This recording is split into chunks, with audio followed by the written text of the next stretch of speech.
Díos margh. So, sa sesiún yoga seo, tá ag díú Lúthchleasaithe atá ag dul in Aois. So, tá ag smíanamh ar sport go háirithe in an smíont oring a bheith ag rith agus ag casa go tapaí nós na clé gaalacha, rugby, soccer agus fiú leadóg agus hockey. So, cé haon ó céir dé Lúthchleasaithe atá ag dul in Aois. So, ar thaobh amháin tá na lads agan atá na fichidí atá an ómíoch a mór a réime ach tá ag smíanamh inis ar bheith ag leanúint roiig go fad tearmach. Sin ar an taobh eile tá beidir daoine atá na cuéigedaí nó fiú na seascadaí tá fós an ómíoch láidir agus tá géirí leanúint roiig ar fáil roinntá blianta eile freisin. So tá mise 12 bliain d'aois agus cairíonn san sesiún yoga seo lumsa bheith an ómíoch le na lads níos óige atá an aimtí 5 bliain níos óige ná. So má tá spéise agat sesiún yoga atá gearr agus éifeachtach agus a chearíonn leat a bheith ré agus ormh den chéad sesiún eile, fáid a bhata yoga agus a roigar.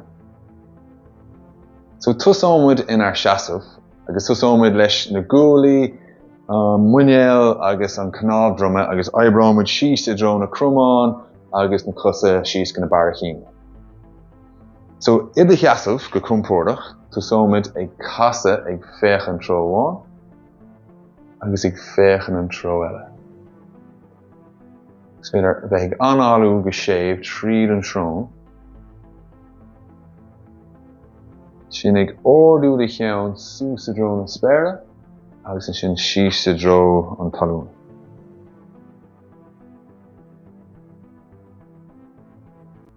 Sin ag lúbhe amach, so ag tógáil de chlús a dro de dhúlne, sin amach an taobh eile.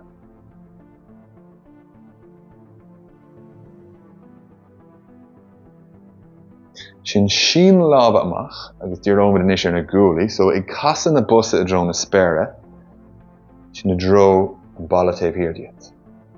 Dine sin cúpla uair eile,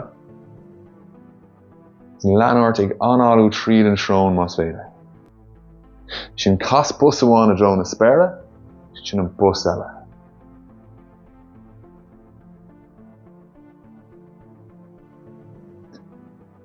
Sin gosúla robot tá muid chun na hilnach a chunála lína leis na gúlaí, sin a dro an balla taobh hir. Sin cúpla uair. Sin ag ordú lámh amháin, sin an lámh eile.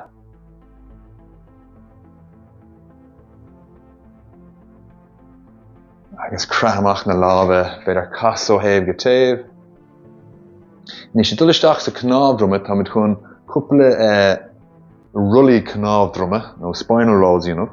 So tusámid tógann sméig isteach a dro de chrí agus píosa ar píosa rollig de cnábhdroma síos a dro an uirlóir, stop ribh an uirlóir, sin stack de vertebrae suas vertebrae ar vertebrae le go dtiocfaí de sméig sús ag a deire. So duine muid sin dhá uair eile.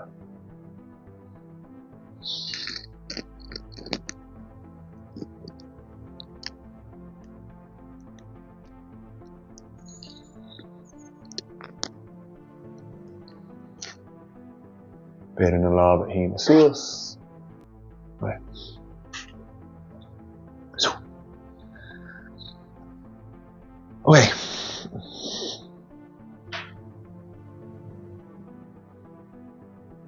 Okay, so tusámid in ar seasamh.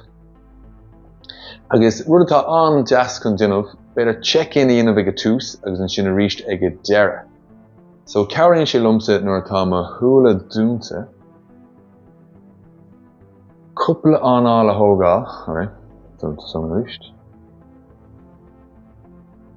So tusámid in ar seasamh, agus duineamid check-in beag leis an gcorp, feicimid catála mothú ann, agus duineamid an check-in a ríist ag ann cúpla nóméid agus an sin ríist ag a deire. So is málamsa mo chud súla a dhúna, cairíonn sé lom má ord a dhíriú isteachanú féin. Cúpla anála isteach samach a thógáil.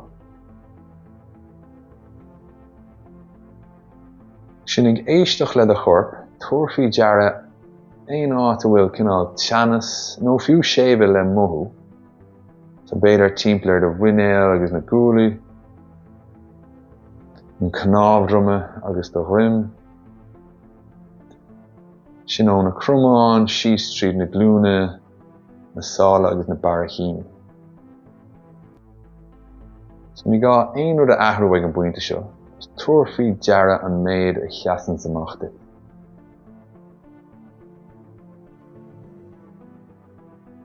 Nuair táta ré is féidir na súla oscailt, so tusómid leis an mhuinéal, sin na gúlaí, an cnábhdrumme, síos a dró na crumáin agus na cosa. So dús cas de smig I dro thuúlan amháin, sin a dro an taobh eile. Is leanúirtigh anáil uisteach samach.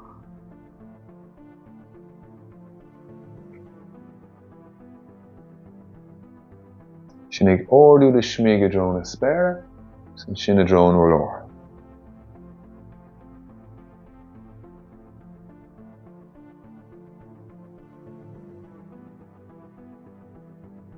Sin tó de chluas a dro gúlan amháin, sin a dro an gúlan eile.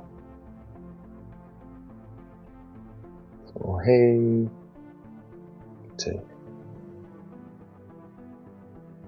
Nís tá muid chun díriúisteach ar an cnábhdrumme, tá muid chun rullú síos vertebra ar vertebra leis an anáil amach, stoppam muid ribh an urlór, and then dinne muid na vertebra a stacáil sús a ríist agus an tuciann smig sús ag a deire.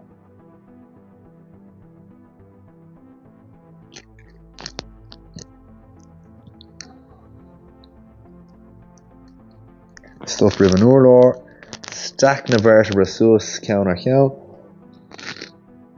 tuciann smig sús ag a deire. An uair seo is féile na lába ordú ar dús, I de íslú, tógann smig isteach,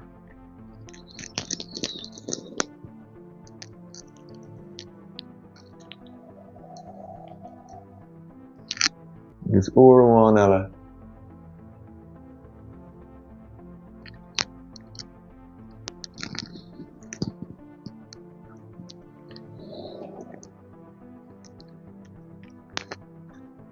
Ní sin na lába amach, cas na busa a dro na spéire, sin a dro an balla taobh hiardaíocht. Tá muid a géirí dul isteach na gúlaí agus beidir flas beag a thuirteamh. So ag casa bus amháin a dro na spéire, san bus eile.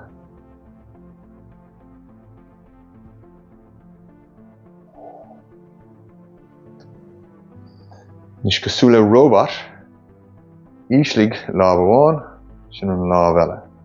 Cuinnig na gúlaí a líne leis na hilneacha. Nó cuinnig na hilneacha a líne leis na gúlaí, beidir. Sin ordig láb amháin, san láb eile.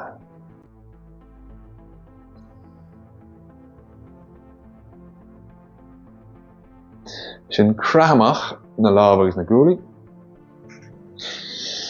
Nuair seo, tá muid chun láb amháin a hína sús agus amach, so an cos ar an taobh chéanaan na bhfuil an láb ag ordú, chuinnig an cos sin bréimhe nó brúta isteach san urlór, so nálaigh dó ordú.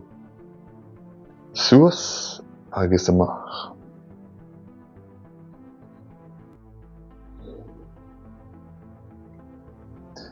Ará sús, an uair seo roimid níos fuide, so tá muid chun mo glúine a lúbe, na chun an láb a hína amach ó fad agus is féile a dro an balla, agus an láb a thógáil síos a dro an urlór, nuair a thugam isteach sa lór, tá muid chun mo cnábhdrumme a rullú suas a ríist, vertebra ar vertebra, tuciann smig sús ag a deire. So dinne muid sin uair amháin eile. Brú síos tríd an cos, sin an láb amach ó fad agus is féidir leat. Síos rullig an cnábhdrumme suas. Nís an taobh eile amach. Brú an cos eile isteach san urlór. Ará sús. Leanaráig lúb na glúine, síos an bailach ar fad. Isteach sa lór, rullig an cnábhdrumme suas. Mzúr bháin eile sús amach.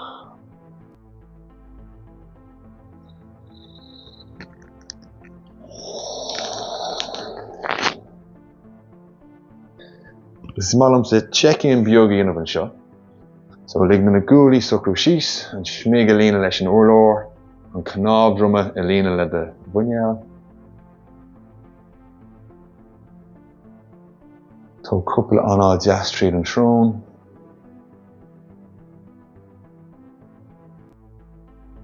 This is túir fi deara conas nó cén chuoinmhil tú ag anáil an isis. Ceirtal an mothú sna gúlaí agus na lába, an cnábhdrumme, de rim, de bhullog, de slíbrach.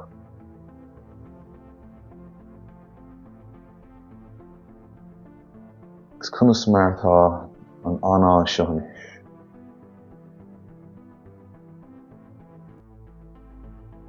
Nuair tá ré oscail na súla, agus tar nús na glúine.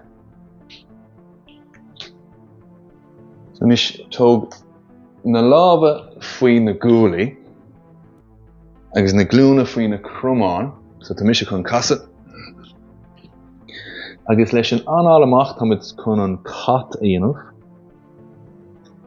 anáil isteach a duine an bó. So tá muid a géirí an cnábhdrumme a luúba tróháin, san sin an tró eile. Go deas éasca. Sin cas agus féach siar a dro rútín amháin, agus sin an rútín eile.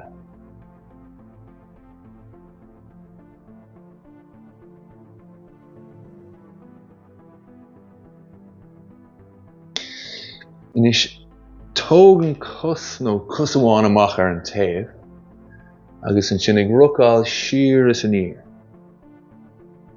So tá muid a dul isteach sa bhléin, béidir go móithíonn sé sin go deas nó béidir go bhfuil sé go gánaíonn dúshlánach.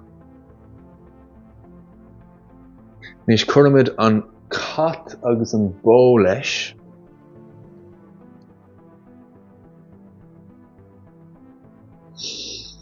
So an cadrumh idir an cnábhdrumme, an pelvis agus na cosa. Sin I dtéanamh an bóch an tosaí agus an cat siar.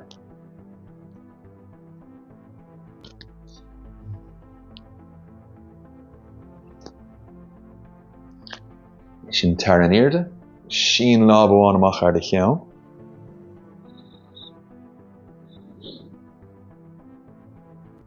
Tóg an láb síos go máil, níos muile. Sin an láb amach a dro an taobh chomh fada agus is féidir. Íslig an láb, íslig do chrí. Ordig de láb, ordig do chrí. So bháir eile amach, síos, suas a ríist.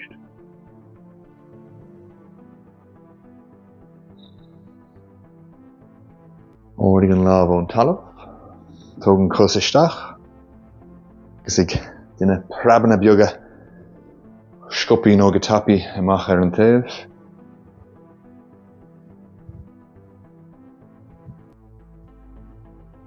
Sin tóg an cos amach os de chóir, so mise chun casa a ríist. Iall glúine, níl siad mar a bhéadar, agus ag rucáil siar is in ír cúpló.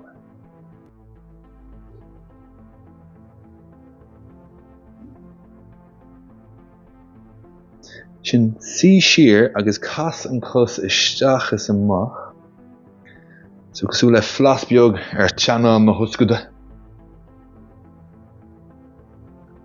Sin siofl an cos amach ar an taobh, tóg na lába síos sa lór. Agus is malum sa cinál bheith rucáil thart beagáinín an seo. Ag anáilú tríd an srún. Nis tá much chus as an seo, so tá me chum an láb as a hógáil ar an glún, tá me chun casa le féach na drona spéire. Nis is féidir fannacht an seo nó is féidir graime áil ar de chus ar chúl. So rud atá beagán in Dakar domsa, bhí méid train all air agus bhí championship rá lá ribh sin, so tá mé fós ag mothú sách tean tréis an deir seachtaine. Agus scuil leis. Arás go dtí an cat agus an bó, an uair seo tógan cos eile amach ar an taobh. So ag rocká siar is an ír. Anon is an ál. Cur an bó agus an cat leis.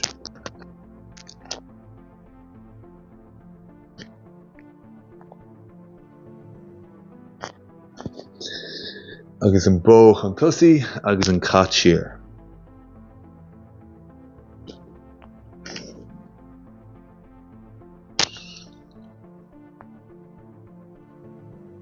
Tar an irde, sin de láb amach ar de cheann.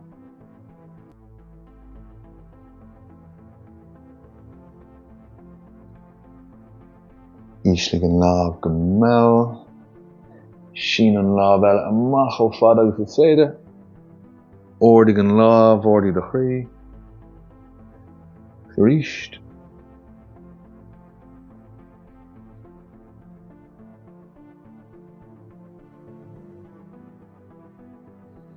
Ordig an láb an talamh. Tóg an cos eile isteach. Is i dhéanna prabanna amach a drón taobh.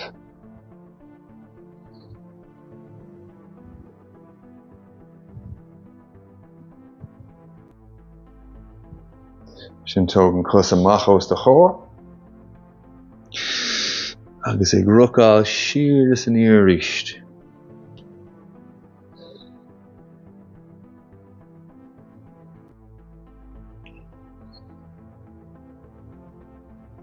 Sí siar, cas an cos isteach samach.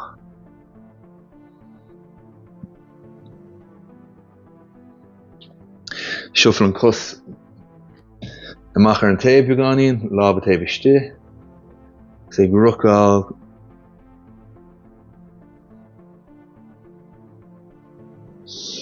ag crú spás timpeall ar de chromáin.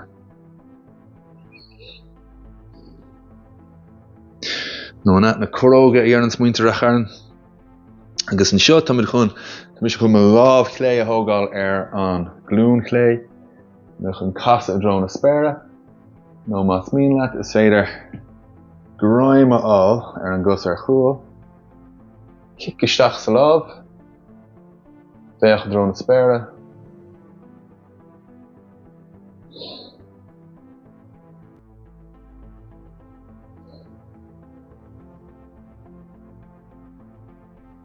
Agus scuil leis. Tar an ús ar de bholog.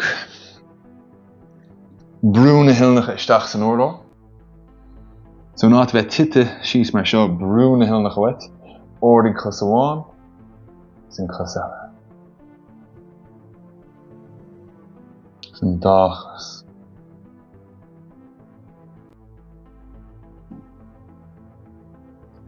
Sin tóna láb a taobh de chrí. Brúníos agus féach siar a rútín amháin.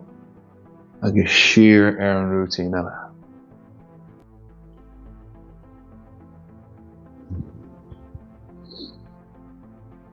Nis ordig na cosa, so ní mar seo rudí an talán daoine, ordig na glúne agus sin na cosa siar. Sin ordig de chrí, now dúisig na matán de grim, so nuair ordíonn tú na lábha, ní bheith seach mór ann agus síos. Cosa, chrí, lábha. Leanúirte an áilú agus síos. Agus dúnmh sin orháin eile, with crumad leis. Cosa, chrí, lábha. Sin na lábha amach os de chóir. Sin cactus ar an taobh. Sin taobh hir diaid. Os cór, cactus, taobh hir, os cór, cactus, taobh hir. Agus an sin sí siar.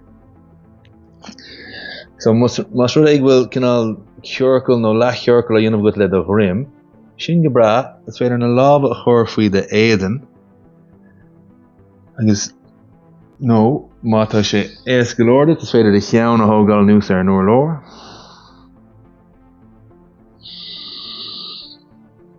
Agus ag anáú amach agus tú ag ligint de cí.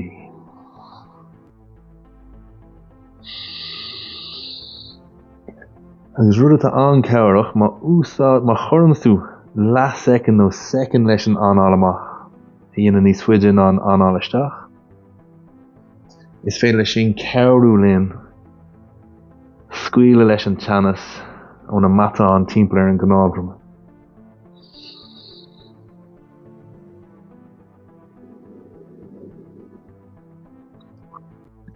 Nis tóg na lábha amach os de chóir, so tá mar chun an cóbra ionsacha chéine. So, ní bheith orm na lábha a bhuga ón áiteáin is, tucha mé síos go híseal go sú le cóbra atá déanamh ionsaí agus suí mé siar ríist. So déanana sin 5 nó 6 óra isteach anáil amach.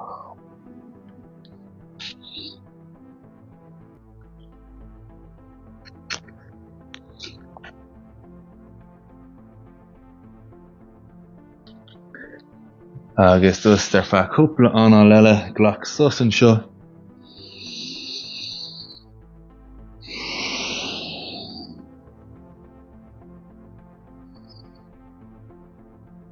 Snis ar de rim tuair baróg beag den na glúine. Sin na lábha amach ar an taobh go sú le litir tímór. Íslig na glúine ar chlé agus féchadró de lábh yes. So má tá sin cearc leor de bhuinéal féchadró an lábh yes. Má bhuaithíonn tú annach chud teannas an seo is féidir na glúine a bhuga amach ón lábh agus bechearcha me sé sin níos éasca má tá géirí níos mó cinná seara a áil nó intensity níos mó tóg na glúine a dró an lábh.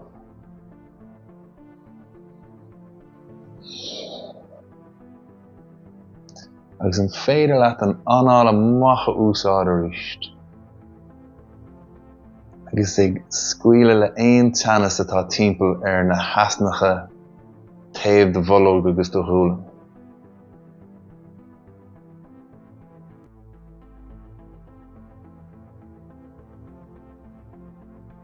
Sin nuair atá tú ré ag athrú taobh, so na glúine dul amach ar dheis, ag féach na drón lábh chlé.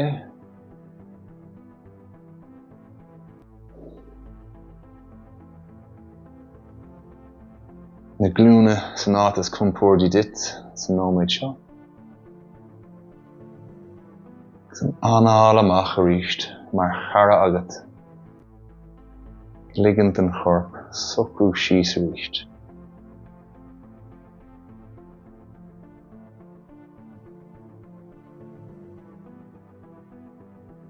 So ligint an chorp, susa ghlacha.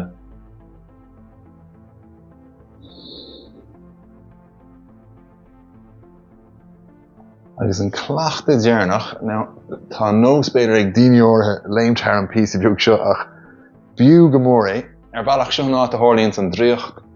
So déanam a check-in amháin eile an is féile fánach dám níos fuide, chuir mi sé críoch leis an tafad. So fai an drim compórdaach ar an uairlóir, is féidir na busa a chasa dró na spéire. Tuairfí deara cúil de chorpa duna teagháil leis an uairlóir. So cúil na gus, an drim, cúil na lábh, cúil de chinn.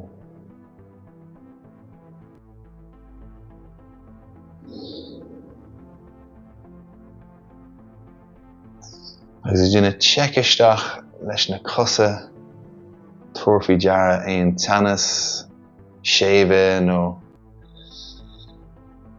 sensations nó ruidir bit a thugann tú faoi deara sna cosa.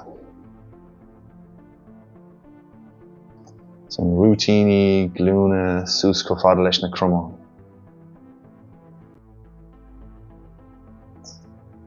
Spás timpeall ar de bholog, agus timpeall ar de chrí. beidir gur féidir leat de chríomhmhothu ag bualadh nó ag praba.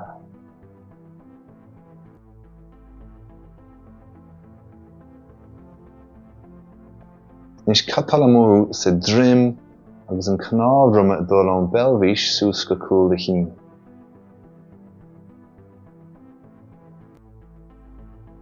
Sin an scórnach, an smig, an gíal, agus na matán bheoga i de aig timpeall de bhéal, na lecna, na clúsa, an trón, agus na súla. Is má féidir ligint an dáthúil socrú isteach de cheann.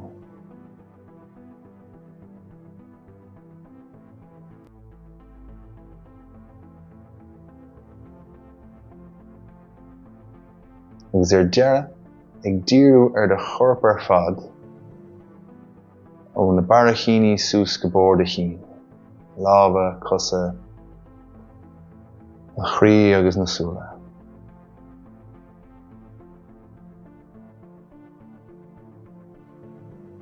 Gus má hasíonn wet is féidir fannacht an seo, nó má tá tú ré, ról thaobh na lába deise, agus leis an lába mhór brúaníos, agus síníirde na cosa trasna.